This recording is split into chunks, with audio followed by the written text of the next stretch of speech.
Hi friends, నా పేరు Surendra. Welcome back to my channel. Promo analysis చెప్దాం. ప్రోమోలో ట్విస్ట్ ఏమన్నా ఉందా? పవన్ కళ్యాణ్ విషయంలో చిన్న ట్విస్ట్ ఏమన్నా ఉందా? నాకు అనిపించింది చెప్తాను. మీ అబ్జర్వేషన్ కూడా దానికి తోడైతే కమెంట్ చేయండి. ఫుల్ డీటెయిల్స్ ఎలాగూ ఆ గేమ్ జరిగినప్పుడు లైవ్ అప్డేట్స్లో వస్తాయి. దాన్ని చెప్పే ప్రయత్నం చేస్తాను. ఈ తనూజాకి అసలు ఏంటి అసలు అంటే, ఇప్పుడు ఈ గేమ్ పెట్టింది ఎందుకు? బిగ్ బాస్ తోపులాటలు జరుగుతాయి. ఇప్పుడు లేకపోతే మీరు ఆ బాల్ తీసుకొని అక్కడ డైరెక్ట్గా హిప్పోపటమస్ అంటే నీటి గుర్రం అంటారు మామూలుగా దీన్ని. ఇక్కడ అంటే ఆకలితో ఉన్న హిప్పో దాంట్లోకి మీరు బాల్స్ వేయండి. ఎవరు ఎక్కువ బాల్స్ వేస్తే వాళ్ళు విన్ అవుతారు. అలానే అపోజిట్ టీమ్ ఏదైతే ఉందో వాళ్ళని ఆపడానికి ట్రై చేయొచ్చు. అంటే బాల్స్ పడకుండా. అంటే ఏంటి? ఇక్కడ తోపులాటలు సర్వసాధారణంగా ఉంటాయి. ఇక్కడ మా టీంలో నుంచి శ్రీజ ముందుకెళ్తుంటే తోసేశారు ఇమ్ము అంటే ఇంకేంటి ఈ గేమ్‌లో ఎవరైనా ముందు అలా వస్తుంటే, తనుజ గారు వస్తున్నారు. ఆగు ఆగు తనుజ వస్తుంది. ప్లీజ్ సైడ్ తొలగండి అని చెప్పి ఇక తనుజ నీట్‌గా ఎళ్లి అక్కడ ఏస్తది ఆ బాలు. ఇదేంటో మామూలుగా జరిగే గొడవల్లోనేమో వన్ ఆన్ వన్ ఆర్గ్యుమెంట్స్‌లో జరిగే గొడవల్లోనేమో నాకెవరు సపోర్ట్ లేదు. నా ఆర్గ్యుమెంట్‌కి నువ్వు తోడు రావటం లేదు నాన్న. నా ఆర్గ్యుమెంట్‌కి మూగోరు రావటం లేదు. నేను ఒంటరిదాన్ని అయిపోయాను అంటది. ఫిజికల్ టాస్కుల్లోనేమో తొయ్యకూడదు అంటది. పొరపాటు ఏదైనా తగిలితేనే మొహం మీద గుద్దాడు అంటుంది. ఇది ఏంది నాకర్థం కాల. ఇప్పుడు ఇటువంటి గేమ్‌లన్నాక చిన్న చిన్న తోపులాటలు జరగవా? అక్కడ గాని చూస్తే ఈ ప్రోమోలో అందరూ బాగా ఆడుతున్నారు. ఇంక్లూడింగ్ తనూజ. తనూజ కూడా బాగా ఆడుతుంది. తనూజ ఫ్లోరాను లాగుతుంది. ఫ్లోరా ముందోని లాగుతుంది. సంజననేమో కాలు పట్టుకొని లాగుతుంది. అసల పవన్ కళ్యాణ్ ఏమో ఇమ్ముని వలయంలాగా చేసి ముందుకెళ్ళడానికి ట్రై చేస్తున్నాడు. సుమనేమో వేరే వాళ్ళని లాగుతున్నాడు.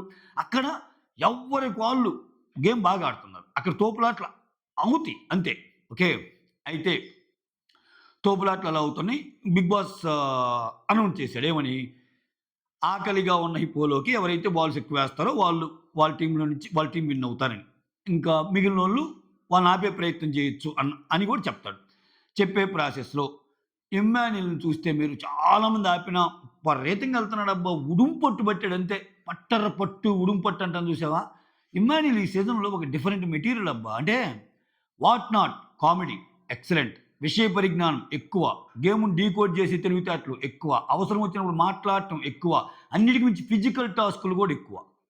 సో, ఇమ్మాన్యుల్‌కి చాలా, చాలా, చాలా మంచి అవకాశాలున్నాయి. అంటే ముందుకు ఎలాగో వెళ్తాడు. నేను ముందుకెళ్ళటం గురించి మాట్లాడటంలా, ఇంకా ముందుకెళ్ళే ఛాన్సెస్ కూడా ఉన్నయ్యేమో ఈ సీజన్‌లో అనిపిస్తుంది నాకు. చూద్దాం. సో, ఏమో ఇంతవరకు ఒక నానుడి ఉంటది మామూలుగా. అది టూ ఎర్లీ టు సే గాని ఆహ్, రోహిణి గాని, అవినాష్ గాని, ఈ జబర్దస్త్ నుంచి వచ్చే చాలామంది అనే మాటేందంటే, మేమెంత పెర్ఫార్మ్ చేసినా మాలో ఆ యాంగిల్‌నే చూస్తారు. సో, మమ్మల్ని ముందుకు తీసుకెళ్లరు. విన్నింగ్ పొజిషన్ దాకా ఎందుకు తీసుకెళ్ళరంటే, మళ్ళా మేము కామెడీ చేస్తే ఏదో ఒకటంటే మాలో ఆ యాంగిలే ఎతికి అబ్బా! ఈడ దాన్ని కామెడీ చేశారు. ఇప్పుడు ఇలా అన్నాడు. ఇట్లా పోద్ది తప్పితే మాకంత ఉండదు. అది ఇది అంటే లాస్ట్ సీజన్‌లోనే కొంచెం లేదు కమెడియన్స్ అంటే బాగా ఆటలాడతారు అని చెప్పి ఆల్మోస్ట్ అవినాష్ ఏమో టాప్ 5కి వచ్చాడు. రోహిణి ఏమో టాప్ 6లో ఔట్ అయింది. సో, ఇక్కడ ఇతను కంప్లీట్ డిఫరెంట్ మెటీరియల్ మళ్ళా. ఇక్కడ ఇమ్మాన్యుల్ అనే పర్సను చాలా, చాలా, చాలా డిఫరెంట్ పర్సన్. ఎందుకంటే అక్కడ యాక్చువల్‌గా ఈ ప్రోమోలో తక్కువ స్పేస్ ఉంది. నేను ఎందుకు స్పేస్ తీసుకుంటున్నా అంటే ఇమ్మాన్యుల్ గురించి చెప్పడానికి. ఈ వీడియోలో ఇమ్మాన్యుల్ గురించి చెప్పొచ్చు. అంత బాగా ఒక్కడే ఎళ్లి అక్కడ పెడుతున్నాడు. ఇంక స్టార్ట్ చేసింది తనుజ. అంటే ఇక్కడ అనౌన్స్ చేస్తాడు. ఎవరు? ఆహ్, భరణి. భరణి సంచాలక్‌గా రెడ్ టీమ్ విన్ అంటాడు. విన్ అనగానే అన్‌ఫేర్ అంటే వచ్చి శ్రీజ ముందెళ్తే తోసుకుంటా వెళ్లి వాళ్ళేశారు. ఇప్పుడు చివరిదాకా ఆ నోట్లో ఈ బాలేసేదాకా ఎన్ని తోపులాటలైనా జరగొచ్చు. ఒకరి దగ్గరున్న బాల్ ఒకరు పట్టుకోవచ్చు. అదే కదా గేము. ఇప్పుడు నువ్వు బాల్ పట్టుకొని అలా ఎళ్తుంటే సింపుల్‌గా సైడ్ జరగండి అంటే ఇంక గేమ్ ఏముందక్కడ? ఆ! ఇప్పుడు తనూజ చూస్తే తనూజ ఉడుం పట్టు పడుతుంది ముందున్న ఫ్లోరన్ గాని ఎవరైనా. నెక్స్ట్ సుమను ఇంకొకరిని పడుతున్నాడు. సంజన కాళ్ళు లాగుతుంది. ఇవన్నీ గేమ్‌లో భాగాలే గదా! తొయ్యకూడదు, కాళ్ళు లాగకూడదు, తోసేయకూడదు ఇయన్నీ అంటే కొంచెం ఏదో ఆడ్‌గా ఉన్నట్టు అనిపించింది. ఇక్కడ ప్రోమోలో ట్విస్ట్ అన్నా గదా! నాకేమనిపించిందంటే ప్రోమోలో ట్విస్ట్ లైక్ అడగటం మర్చిపోయా. సారీ. ప్రోమోలో ట్విస్ట్ చెప్పే ముందు ఒక చిన్న లైక్. వీడియోస్ నచ్చుతుంటే ఒక లైక్ కొట్టండి. మీ లైక్ కొడితే ఏందంటే వీడియోస్ కొంచెం ముందుకెళ్తాయి. ముందుకెళ్ళటం మూలాన ఏందంటే సజెషన్స్‌లోకొస్తాయి. సజెషన్స్‌లోకి వెళ్ళటం మూలాన ఏందంటే నా వీడియోస్ కొంచెం దగ్గరవుతాయి అన్నమాట అది. యెస్. ట్విస్ట్ ఏందంటే ఇక్కడ రెడ్ టీమ్ అంటే ఎవరెవరు? Emmanuel, Pawan Kalyan, Flora. ఇక్కడ గాని మీరు చూస్తే పవన్ కళ్యాణ్ ఇమ్మాన్యుల్‌ని సపోర్ట్ చేయడానికి చాలా బాగా డిఫెండ్ చేస్తాడు. ఒకానొక టైంలో అసల తనూజ అంటుంది ఇమ్మాన్యుల్‌నా, పవన్ కళ్యాణ్‌నా అని కూడా అనిపించింది నాకైతే. ఏమన్నా కట్ చేసాడేమో గాని, ఇట్లా వెనక నుంచి ఏమన్నా వాడు తోసాడు అన్నట్టు అంటది కదా! అన్నట్టు అనిపించింది. కాకపోతే చివరికి ఇమ్మాన్యుల్ క్లియర్ చేస్తాడు. నా బాడీ కూడా టచ్ కాలేదమ్మా నువ్వు అలా ఎందుకు అంటున్నావంటే, నువ్వు అరవకురా, నువ్వు తోసావు అది ఇది అన్నట్టు అంటది. సో, అక్కడ ఇమ్మాన్యుల్ అన్నట్టు అనిపించింది చివరికి. అదైతే డెరైవ్ అయిపోయింది. అయితే ఇది జరిగేటప్పుడు ఓకే. మీరు కొంచెం 0.25 స్పీడ్‌లో పెట్టి ఒక్క ఫ్రేమ్‌ని గాని అబ్జర్వ్ చేస్తే, వీళ్ళు ఇమ్మాన్యుల్ వచ్చి ఆ బాల్ ఏసేటప్పుడు పవన్ కళ్యాణ్ కింద కూర్చుంటాడు. పవన్ కళ్యాణ్‌తో పవను, ఆ తర్వాత దివ్య, ఆ తర్వాత సంజన ఆళ్ళందరూ చేరతా ఉంటారనమాట. చేరి పాపం ఆయనకేదో చెప్పటమో, మాట చెప్పటమో ఏదో ఉంటారు. అంటే ఇక్కడ పవన్ కళ్యాణ్ ఇమ్ము బాల్ పట్టుకొని ఒక కొన్ని ఫ్రేమ్స్‌లోనేమో పవన్ కళ్యాణ్ సపోర్ట్ చేస్తున్నాడు గట్టిగా. ఎందుకంటే వాళ్ళంతా ఒక టీమ్ గదా! ఒక ఫ్రేమ్‌లో మాత్రం కింద కూర్చున్నాడు. ఇమ్ము ఒక్కడే పోరాడాల్సొస్తుంది. అంటే దాని మీనింగ్ ఏంది? ఏదైనా ఫౌల్ లాంటిది ఏదైనా పడి కిందున్నాడా? అతనికేమన్నా ఇంజ్యూర్ అయ్యి కిందున్నాడా? లేపోతే అతని మీద లేదు నువ్వు తప్పు ఆడావంటే పవన్ కళ్యాణ్‌ని పక్కన పెట్టారా? అనేది క్వెషన్‌లనమాట. ఎందుకంటే ఆయన కూర్చున్నాడు. ఎందుకంటే లాస్ట్‌లో అంతమంది పట్టుకొని ఇమ్ము ఏసేటప్పుడు పవన్ కళ్యాణ్ తోడొస్తే ఇంకా గట్టిగా ఇమ్ము ఒక్కడే పోరాడుతున్నాడు. ఇమ్ము సరిపోతున్నాడు. కానీ పవన్ కళ్యాణ్ కూడా తోడైతే వీళ్ళిద్దరు కలిస్తే ఇంకా ఈజీగా ఏయొచ్చు కదరా బున్ని. అయినా గాని పవన్ కళ్యాణ్ అక్కడ వెనకున్నాడు. ఆ ఫ్రేమ్‌లో అట్ట కనిపించింది. నేను అతిగా ఆలోచించానా? లేకపోతే ఏందంటే ప్రోమోలో కొన్ని మనకి అంత డీటెయిలింగ్‌గా చూపించడు. నాకు అర్థమైంది. నాకు చేతనైనంత నాకు డీటెయిలింగ్ అనిపించింది. మీకు చెప్పే ప్రయత్నం చేయడానికి చేస్తున్న ఒక వీడియో అనమాట. మీకేమనిపించిందో కమెంట్ చేయండి.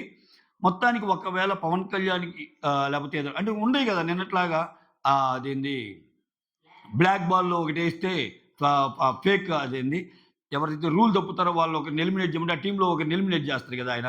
అట్లాంటి సిట్యుయేషనా? లేకపోతే నిజంగా ఆయనేమన్నా బాధపడ్డాడా? "రేయ్! నువ్వు అదిరా, నువ్వు ఇదిరా ఎలా ఆడతావా?" అది ఇది అంటే ఎఫ అని ఏమన్నా కూర్చున్నాడా? లేకపోతే ఆయనకేమన్నా ఇంజ్యూర్ అయ్యి కూర్చున్నాడా? ఇన్ని క్వెషన్స్ ఉన్నాయి. మొత్తానికైతే మాత్రం పవన్ కళ్యాణ్ లాస్ట్‌లో కూర్చుంటే ఇమ్మాన్యుల్ ఒక్కడే వేసి ఎళ్ళటం. తర్వాత భరణి గారు రెడ్ టీమ్‌కి ఫేవర్‌గా చెప్పటం. ఫేవర్‌గా ఇన్ ది సెన్స్ వాళ్ళు పడిందే వాళ్ళు. చెప్పటం అనేది చూస్తుంటే కొత్త అంచనాలకి కొత్త అంచనాలకి ఇది ఖచ్చితంగా ఎళ్తది. ఈమసలే ఎక్కువ ఫీల్ అయ్యే మనిషి ఈమ. నాన్న అని ఆయన మాట్లాడకపోయినా ఫీల్ అయ్యిద్ది. అసలు నాన్న ఇలా ఉన్నార్రా అని అన్నీ చెప్పిద్ది నాన్న గురించి ఇమ్మాన్యుల్‌తో. మళ్ళా నాన్న అని నాన్న దగ్గరికి పోద్ది. మళ్ళీ ఇక్కడ ఈ పొసెసివ్‌నెస్ అర్థం కాదు. భరణి ఎప్పుడు ఈమెతో ఉండాలని కోరుకుంటది. బట్ ఈమె మాత్రం అందరితో ఉంటది. ఏమో రీతూతో ఉంటది. ఏమో ఇమ్మాన్యుల్‌తో ఉంటది. ఏమో పవన్ కళ్యాణ్ వాళ్ళతో ఉంటది. ఏమో హౌస్‌లో ఈమెకి నచ్చినట్టు అందరితో ఉండొచ్చు. కానీ భరణి అనే పర్సన్ ఈ మధ్య ఎక్కువ దివ్యతో ఉంటున్నాడు కదా! అయిపోయిందిలే నాన్న ఇంక నాదేముంది నీకు కొత్త వాళ్ళొచ్చారు అనంట అంటుంది. సో ఆ! ఆ! ఆ! ఎగ్జాక్ట్‌లీ. భరణి ఇమ్మాన్యుల్‌తో అంటాడు. నాకు అగెనిస్ట్‌గా ఉండే వాళ్ళతో గూడా ఆమె అయితే మంచిగుంటది. నేను మామూలుగున్నా ఇది గాదన్నట్టు. ఈ కొంచెం ఇయన్నీ డెరైవ్ చేస్తే కొంచెం ఆమెకేం డిఫరెంట్‌గుంది. ఎంత డిఫరెంట్‌గున్నా 100లో 55, 60 మంది ఆమె పక్కనున్నారు. అల్టిమేట్‌గా ఓటే మూలము. ఓటే ఇది. ఇంకేం జేయలేం. తెలుగు బిగ్ బాస్ సీజన్స్‌లో ఇదొక కొత్త వింతనమాట. సో, వచ్చే ముందే ఒక మంచి ఒక ఇంప్రెషనొస్తారు. ఒక ఇంప్రెషన్ ఫ్యాన్ బేస్ ఉండేవాళ్ళొస్తారు. వాళ్ళేం చేసినా అఫ్‌కోర్స్ తనూజ కొన్ని విషయాల్లో చాలా మంచిగుంటది. చాలా బాగా మాట్లాడిద్ది అన్నీ ఓకే. సో, మంచిగున్నా, చెడ్డగున్నా ఎట్టున్నా గాని సపోర్ట్ దక్కిద్ది వాళ్ళకి. అది దాంట్లో ఉన్న అంటే ఈ గొప్ప మ్యాటర్‌లో ఉన్న విషయం అనమాట. ఇది మ్యాటరు. దీనివల్ల ఏమన్నా ఈ నాన్న, కూతురు మధ్య ఏమన్నా మళ్ళా బీటలు వారబోతుందా? నువ్వు తప్పు చేసావు నాన్న అది ఇదని మళ్ళా నువ్వు ఇమ్మాన్యుల్‌కే సపోర్ట్ చేసావు మాకెందుకు చేస్తావని అంటదా? మళ్ళా దీంట్లో దివ్య నిఖిత దివ్య నిఖితకి దగ్గరవ్వటం గూడా ఆమెకు కోపం కలిగించే అంశం. అది నేను తప్పనను. ఇప్పుడు వాళ్ళిద్దరు మాట్లాడుకునే అంశాల్లో కొన్ని తప్పొప్పులు ఎతకొచ్చు. ఏందిరా స్వామి ఓవర్‌గా మాట్లాడుతున్నారు. ఇప్పుడు చూడండి ప్రతిరోజు వాళ్ళ ఎపిసోడే చూపిస్తాడు. అర్ధరాత్రి అయితే చాలు. మెయిన్‌యన్ని కొన్ని చూపిస్తాడు. ఇంక వాళ్ళిద్దరు కూర్చుంటారు. ఇక గేమ్‌ని అనలైజ్ చేసుకోవటం. వాళ్ళది, ఈళ్ళిది, నేనది, నువ్విది ఇదే ఇది. సో, వాటిల్లో ఏదైనా చేయొచ్చు గానీ, బట్ ఎవ ఏ ఇంటిలో ఎవరికి ఫ్రీడమ్ దొరికితే వాళ్ళతో ఉండొచ్చు గదా! ఇప్పుడు సంజనాకి ఈ ఇమ్ము యొక్క ప్రెజెన్స్ అంటే ఇష్టం. కామెడీ జేస్తాడు, నీట్‌గుంటాడు. ఒక మంచి ఆహ్లాదకరమైన టాక్స్ ఉంటాయి. సో, అది కోరుకుంటుందామె. అట్లానే భరణికి ఆయన చెప్పే సోదంతా వినేవోళ్ళు ఇద్దరు, ముగ్గురు గావాలి. ఇప్పుడు భరణి సంజనాతోటి అంత ఇది జేస్తాడా? భరణి వచ్చి సంజనాతోటి నేనది, నేనిది, నేను తోపని ఒక అరగంట చెప్పమనండి. కుదరదు. అసలక్కడ కమ్యూనికేషన్ అంత అవ్వదు. ఎందుకని 4 మాటలకే షబ్బా! ఇంక చాలులే భరణి గారు. ఇది ఏదేదో చెప్తున్నారు మీరు. నాకైతే అంత కనిపియటం లేదా? నాకు నిద్రొస్తుంది ఎళ్ళిపోతా అంటదామె. ఆ టైపు. సో, ఇక్కడ ఎవరు ఏది చెప్తే ఆళ్ళింటారు. సో, ఇప్పుడు నీకొక్కోసారి ఇమ్ము ప్రెజెన్స్ మంచిగనిపిస్తది. నీకొక్కోసారి రీతు ప్రెజెన్స్ మంచిగనిపిస్తాయి. ఇట్లా. సో, చూద్దాం ఇక్కడ భరణికి మళ్ళా తనుజాకి ఏమన్నా అయ్యే ఛాన్స్ ఉందా ఏంటి అనేది.